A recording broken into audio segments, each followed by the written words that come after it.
I suspect that one of the most difficult parts of the Bible to get through is the book of Leviticus.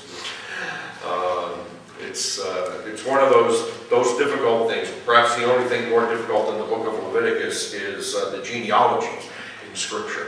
But you see, we need to recall, when we get to passages of the Bible like that, we need to remember what Paul says to us, right? Paul says, all Scripture is God-breathed and profitable. You say, well, now, certainly there are things that are more profitable and more important than others. There is a hierarchy of that in the Bible.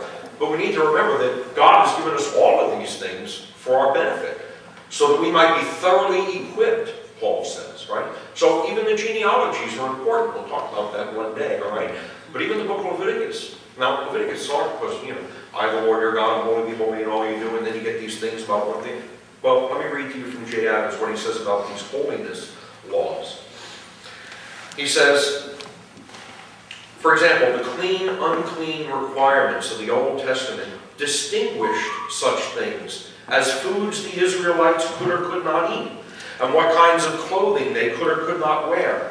God's people were expected to be concerned every day about all they did, even in the little things. They were to go through life distinguishing God's way from what is not God's way.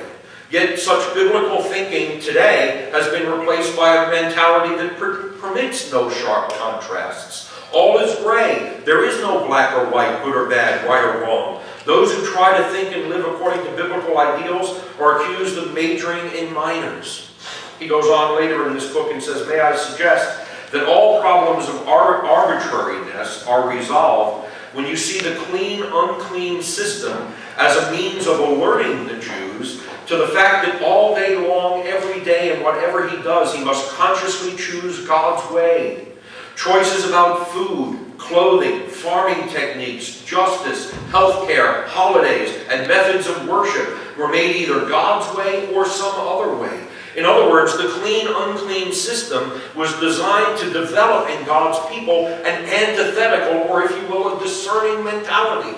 Now remember what's going on in the Old Testament. You have Israel, God's chosen people, the one whom he's blessed with the knowledge of himself, his saving message, living amongst all the nations. And what are all the nations up to? Well, remember Satan's schemes from last week. Either Satan's schemes are twofold. Either remove God's people from the Word, yea, hath God really said, or remove God's people from the world. That is, kill them. And that's what the nations were all about. Right? They're like, what's this Yahweh worship? You know, have a little Baal. You know, add a little of this kind of worship, do you think? And God, in these holiness laws, is saying, that's how they do it. You can't do it that way. This is how you do it. This is how you're supposed to do it. That's wrong. This is right. What's he doing? He's developing, he's cultivating, he's inculcating a mindset in them, which is discerning and saying it's antithetical. These are my thoughts and ways. Those are not my thoughts and ways. This is how you're to behave and live. That's not how you're to behave and live. This is right and good and